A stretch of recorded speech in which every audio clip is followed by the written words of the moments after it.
Hello everyone, मैं आपका राघव क्रांति कृष्णा। आज हम डिस्कस करने वाले टॉपिक का कर लगभग 2-3 दिनों के पहले ही एक विषय टॉपिक बाहर निकला कि इंडिया ने चाइनीज़ ऐप को बैन कर दिया है, खास करके टिकटॉक को। तो कई मेरे फ्रेंड्स पूछ रहे थे कि इसके ऊपर कुछ टॉपिक डिस्कशन नहीं किया है आपने, उसके ऊपर कुछ बोलो करके। तो उसके ऊपर मैं थोड़ा वेट किया था कि इन चाइना का रिप्लाई क्या रहेगा करके, इसके लिए वेट किया था। तो चाइना का भी रिप्लाई आ गया है। तो आज डिस्कशन करने में थोड़ा अच्छा रहेगा क्योंकि मसालेदार टॉपिक रहेगी आज। तो चलिए टॉपिक के अंदर जाते हैं। टॉपिक के अंदर जाने के पहले आपसे एक रिक्वेस्ट है, जिन्होंने अपने इस चैनल को सब्सक्राइब नहीं किया वो जरूर सब्सक्राइब करिए और साथ ही साथ बेल आइकॉन बटन प्रेस करिए। चलिए टॉपिक के अंदर जाते हैं। तो पाँच आज इस टॉपिक को 5 डिवाइड करने वाले हैं क्योंकि चाइना के अगेंस्ट में इंडिया ने जो स्टेप लिया है, ये बैन किया है, यानी ये स्टेप अगेंस्ट में है या इंडिया के लोगों के फेवर में है, ये एक चीज़ देखने वाले हैं। और दूसरा चीज़, इंडिया के जो चाइनीज़ ऐप है वो कैसा पैसा अर्न करता है, तो ये दूसरा पॉइंट है। तीसरा पॉइंट, चाइना के जो एक्सटर्नल जो मिनिस्टर्स है यानी चाइना के गवर्नमेंट से उन्होंने क्या रिप्लाई इंडियन गवर्नमेंट को दिया है। और चौथा, इंडिया के जो पीपल्स है उनके ऊपर कैसे इन लोग डेटा कलेक्शन करते हैं, इनके डेटा कैसे कलेक्ट करते हैं इंडिया पीपल्स के ऊपर, ये एक। और साथ ही साथ पांचवा, ये मेरा ओपिनियन ये ऐप बैन करने पे। चलिए टॉपिक के अंदर चलते हैं। सबसे पहले अगर हम देखेंगे तो इंडियन गवर्नमेंट ने एक डिसीजन, कई दिनों से अंदर प्रोसीजर चालू था। इसका कारण ये था कि बैन करने की कारण कि इंडियन पीपल से एक वॉइस अराइज हो रहा था कंटिन्यूसली, यानी गलवान वैली के प्रॉब्लम्स के बाद 15 तारीख के बाद से ही हमारे 20 सोल्जर्स मरने के बाद भी इंडियन गवर्नमेंट कोई नया स्टेप नहीं लिया, ऐसा वैसा करके कई दिनों से प्रॉब्लमेटिक चल रहा था।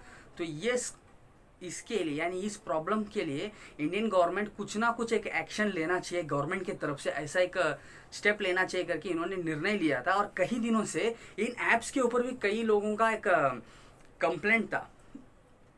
तो इसके लिए इन सभी चीज़ों को इकट्ठा कर कर इन लोगों ने आखिरी में बैन 59 ऐप्स को इंडिया ने बैन कर दिया है गवर्नमेंट ने। तो इन्होंने बैन किया तो minister of electric and IT, यानी आईटी यानी इनकम टैक्स नहीं, इंफॉर्मेशन टेक्नोलॉजी का उनका जो सेक्शन मिनिस्ट्री है, उन्होंने बैन किया है। बैन यानी कई लोगों ने इस विषय के ऊपर मुझे पूछे कि बैन करने के बाद यानी गवर्नमेंट तो बैन कर दिया पर इंडिया में लगातार ये ऐप्स तो यूज़ हो ही रहे हैं, तो इसके ऊपर कुछ बोलिए।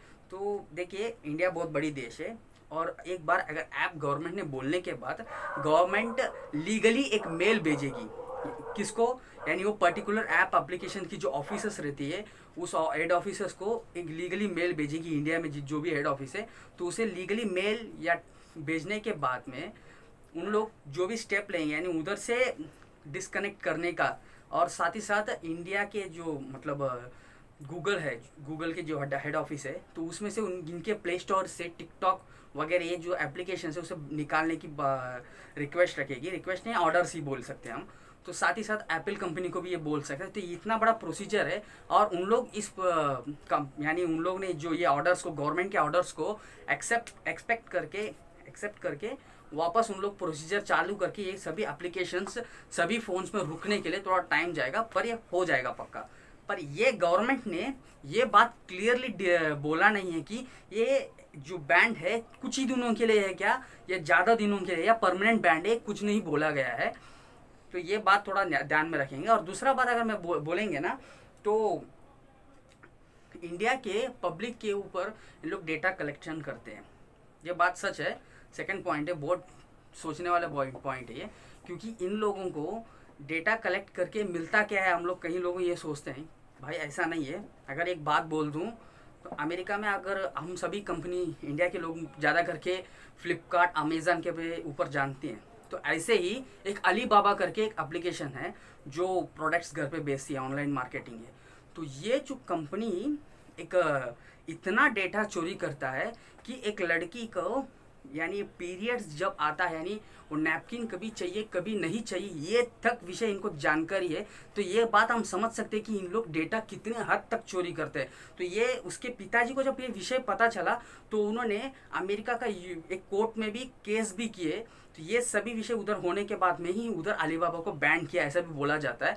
तो ये कुछ भी हो, पर इन लोग डेटा चोरी करते हैं करके लीगली पूरा दुनिया को इसके बाद, ये इंसिडेंट के बाद ही पता चला है। तो ये बात से हम समझ सकते हैं कि अपना डेटा कितना ज़रूरी है। ठीक है, तीसरा पॉइंट में अगर हम जाएंगे, तीसरा पॉइंट ये है कि इन लोग पैसा कैसे अर्न करते हैं। तो पैसा इन लोग कुछ नहीं है, इन लोग की जो कंपनी यानी चाइना कंपनी जो रहती है, चाइना कंपनी यानी डायरेक्ट, अभी कई लोग हम नहीं जानते कि इंडियन एफडीआई यानी डायरेक्ट इन्वेस्टमेंट जो है ना, फॉरेन डायरेक्ट इन्वेस्टमेंट, तो उस कॉन्सेप्ट को बंद कर दिया है।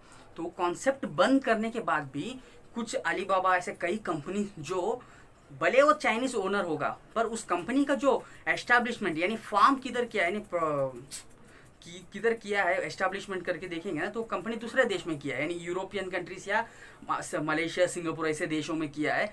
तो इस माध्यम से उन लोग इंडिया में आके इन्वेस्टमेंट कर रहे हैं। तो जिन कंपनीज, जो चाइनीज कंपनीज इंडिया में स्वेगी और उबेर ईटर्स, कहीं ऐसे एप्लीकेशंस में ज़्यादा करके इन्वेस्टमेंट किया है इन लोगों ने, तो उस एप्लीकेशंस को इन लोगों के जो इस ऐप्स में यानी ज़्यादा करके एनकरेज करते हैं, खुद के ही ज़्यादा करके एनकरेज करके लेते हैं इन लोग। तो ऐसे इन लोग ज़्यादा करके खुद के ही प्रोडक्ट्स को सब मतलब देश के लोगों को ये बता कर उस चीज़ को बेचने का या उस चीज़ को यूज़ करने का प्रोत्साहित करते हैं। तो ये एक पॉइंट है। और साथ ही साथ इंडियन गवर्नमेंट जो ये एक्शन लिया है, तो उसके बाद में, यानी ये चौथा पॉइंट है, तो चाइनीज़ गवर्नमेंट यानी कल बहुत ही बड़ा टेंशन में आ गया। और आखिरी में जो वुल्फ एंड वॉरियर के कॉन्सेप्ट के तहत कुछ कुत्तों को चाइना पाल रही है, तो उस कुत्तों में से एक लीजियन करके मैंने बोला था, जिन्होंने उस सभी वीडियोस चाइना के ऊपर में डिस्कशन किया, उस सभी वीडियोस जिन्होंने नहीं देखा है वो प्लीज़ देख लीजिए, क्योंकि इस कॉन्सेप्ट को मैं थोड़ा थोड़ा करके सभी वीडियोस में बोला हूँ। तो सभी वीडियोस को थोड़ा ध्यान से देखोगे तो ये सब समझ में आएगा। तो ये जो वुल्फ एंड वॉरियर्स के कॉन्सेप्ट के तहत जो लीजियन है, ये अभी उपस्थित परिस्थिति में चाइना के एक्सटर्नल मिनिस्टर्स के स्पोक्स पर्सन है। तो इसने बहुत ही बढ़ चढ़ कर बोला है देश इंडिया के खिलाफ कि इंडिया एक बोलती है कि हमारे देश में आके स्टार्टअप करो, मेक इन इंडिया कॉन्सेप्ट लेके आओ वगैरह वगैरह, कई सालों से। बाद में बोलते हैं फॉरेन डायरेक्ट इन्वेस्टमेंट चाइना या उसके इंडिया के जो बॉर्डर शेयर करने वाले देश आके इंडिया में इन्वेस्टमेंट करना है तो गवर्नमेंट से, इंडियन गवर्नमेंट से पूछना होगा। यानी चाइनीज़ का लोग यानी देश के जो इंडिया के बॉर्डर्स में जितने भी देश लगती है, उस देश के नागरिक भारत में रहकर इन्वेस्टमेंट करने के लिए भारत की सरकार से पूछकर इन्वेस्टमेंट करना, ऐसा एक बहुत ही बड़ा बिल पास किया है इंडियन पार्लियामेंट में। तो इसके बाद में ये बात को भी उन लोगों ने इस बात से भी जहर उगला है। तो ये बात से हम समझ सकते हैं कितने हद तक चाइना गवर्नमेंट डिप्रेशन में और प्रेशर में आ गया, हम समझ सकते हैं। तो ये टॉपिक बहुत ही ठीका तरीके चल रहा है, यानी एनडीटीवी ने बात तो बोल दिया है क्लियरली। और ये 59 ऐप्स में अगर हम ज़्यादा करके देखेंगे ना, तो टिकटॉक सबसे टॉप है, उसके बाद एक शेयरिट है, उसके बाद वीचैट है। तो ऐसे कई जो वीवो है, यानी वो पर्सनल फ़ोन्स की जो एप्लीकेशन है, वो ओप्पो एप्लीकेशन से, एमआई एप्लीकेशन से, इन सभी एप्लीकेशन का अलग चल रही है। तो वो सब कॉन्सेप्ट हम नहीं जाएंगे, पर ये सब 59 एप्लीकेशंस, ये सभी एप्लीकेशंस अपने किसी की भी फ्रेंड्स के फ़ोन में रहेगा तो पक्का कुछ दिनों में बंद हो जाएगा। पर अगर जो छूटा हुआ बात से वापस चालू करता हूँ, यानी ये लीजियो ने ये बात बोला कि ऐसे करते हो वैसे करते, एक बार बुलाते हो बाद में वापस दूर धक्का देते हो। यानी चाइना के खिलाफ उनका ऐसा एक स्टेटमेंट है, ऐसे इस तरीके से बात करें, नहीं चाइना के खिलाफ आप लोग जहर उगल रहे हो, इंडिया को देखकर वो बोल रहे हैं।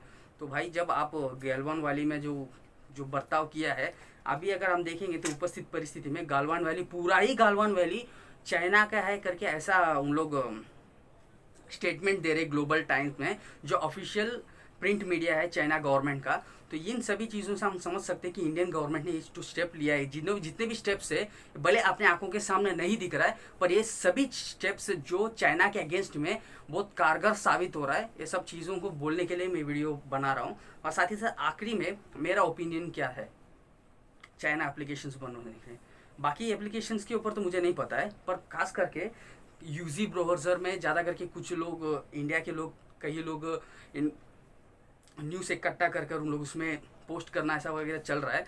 और साथ ही साथ शेयरिट भी वैसी नया वीडियोस वगैरह बना रही है। तो इन सभी चीज़ों के अलावा और एक विषय, टिकटॉक